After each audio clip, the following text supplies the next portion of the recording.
Hello, vinyl community. Welcome back. This is Hub Tunes. I am Mike. We got another episode of 3 from 1. This is where I showcase 3 records from one band. Sometimes they are in order of recording. Sometimes they're my favorite albums of a band. Sometimes they're not. Sometimes one of them will suck and 2 of them will be great. It's just a hodgepodge of records. It's just another way to show records, people. It's really not complicated. So I am going to do 3 records where I feel, 3 records from one of the greatest rock and roll bands of all time. I feel these records are getting revisionist history.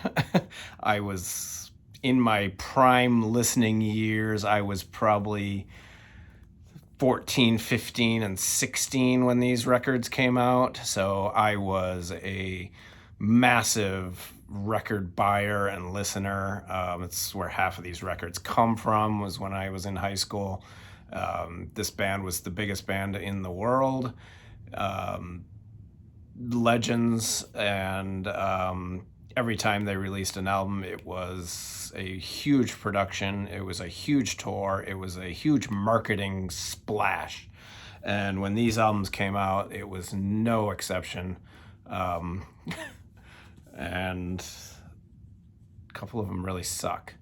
And I feel I've noticed over the years that at least one of them is getting some revisionist history.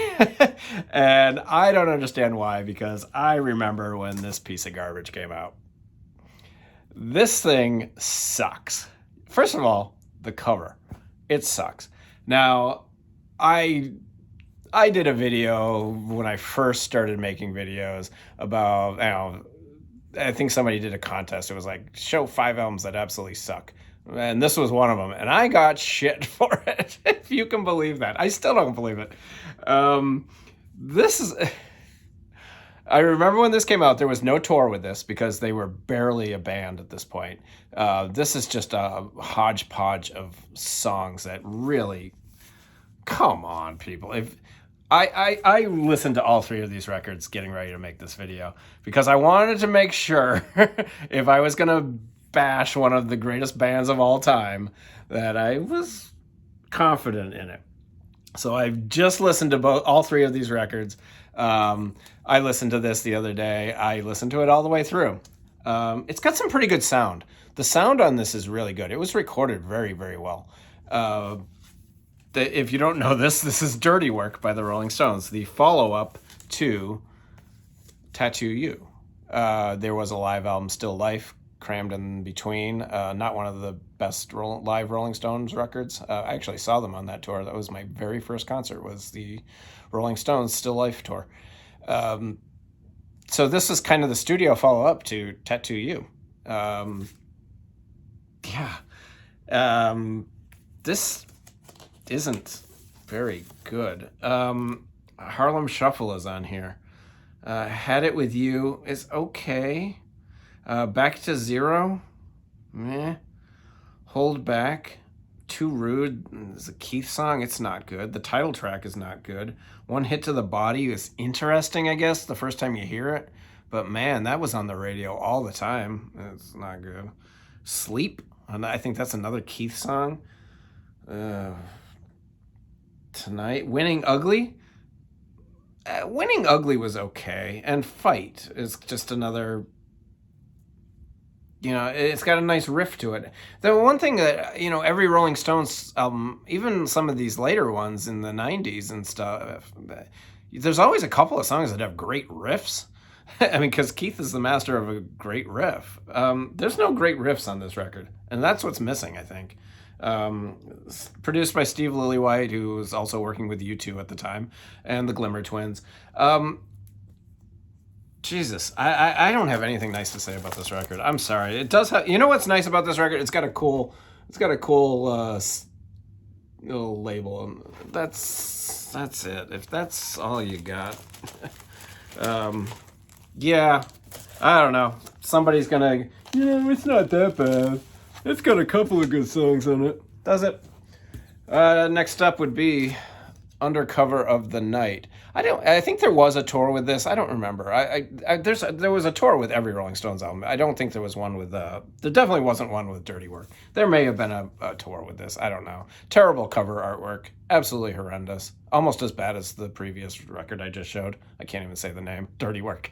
This is terrible artwork. I think we can all agree on that. Jesus. You know what? I will admit the title track, the lead single, Undercover of the Night, not bad.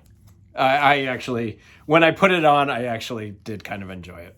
It's got the one thing about the Rolling Stones is they've been very, very good about kind of not changing their style, but adapting to the times and adapting to what's going on in the world and adapting to what's happening in the music industry around them. They've done it from the very beginning, coming out as a blues cover band, but then having to write their own songs and getting that going, and then doing the psychedelic album, The Majesty's Request. They really slid right into it. Sure, some people don't like that record, but it's a pretty good psychedelic record. I mean, it's got some good stuff on it, and it sounds really cool for that time.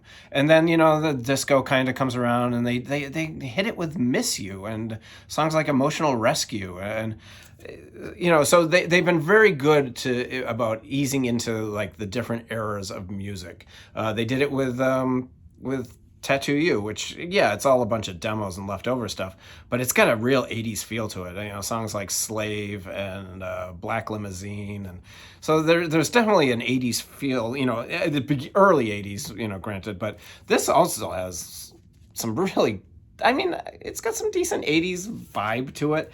Like I said, Undercover of the Night, probably the highlight of the entire record. It was the first single. There's really not much else. I'm not going to be as negative about this as I was Dirty Work, because Dirty Work's just awful. She Was Hot, meh, it's okay. Tie You Up, terrible. Wanna Hold You, meh. Feel On Baby, I don't even remember what it sounded like. Side 2 opens with Too Much Blood. Good song, very good song. Pretty Beat Up, meh. Too Tough, eh. All the Way Down, a single. It's got the patented Rolling Stones, just opening riff. It sounds like the Rolling Stones. This album sounds more like the Rolling Stones than that Dirty Work. This is a much better improvement over Dirty Work. It's still not a good record. And then they come back. And and maybe this is revisionist history, because when this album came out, when every Rolling Stones album comes out, it says they're back to the basics. They're stripped down. They're doing what they used to do. Every single time they release an album, they're going back to what made them successful. And it's the same. It's the same stuff every time. This is Steel Wheels, the follow-up, and I saw this concert, and it was absolutely fantastic. I had Lenny Kravitz was the opening act for the show I was at, and it was a great double bill. Lenny Kravitz, I love Lenny Kravitz. I don't know why he doesn't make music anymore. When was the last time Lenny Kravitz made a record? He's great. And he's young, and he's still fucking hot, and he can play. But this is Steel Wheels. I remember when this came out, I loved it.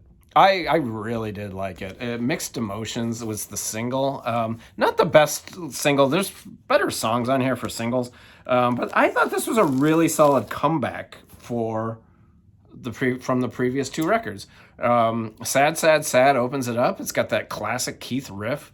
Mixed Emotions, again, the single. Terrifying, I thought was pretty good. Hold On to Your Hat, meh. Hearts for Sale was okay. Blinded by Love, I really enjoyed. And then on the second side, it opens with Rock in a Hard Place. A really good song. Can't Be Seen, I really like. Almost Hear You Sigh is good. Break the Spell and Slipping Away. I think this is a solid record. Is it a great Rolling Stones record? No. The last great Rolling Stones record was Some Girls. I mean, let's face it. There really hasn't been a great Rolling Stones record since Some Girls. There's been some very good ones. Tattoo You is a very good record, even though it is just a mishmash of demos and stuff and leftovers from other records. That's how good this band is, that they can make an album like Tattoo You from leftovers and demos and stuff. this is a good record. I really enjoyed it. When I listened to all three of these, this was the one that I was like, oh, that's pretty good. Other than the big surprise for me was Undercover of the Night, the single. I did put that on, and I did find myself kind of, okay, this is all right. But other than that, man, that's a bad era for the Rolling Stones. I don't know. Does it get much? Does it get any better in the '90s? I don't think so. This would also be the final album that. This would also be the final album that Bill Wyman would play bass on, and he would leave the band. And yeah, it's got a cool custom label.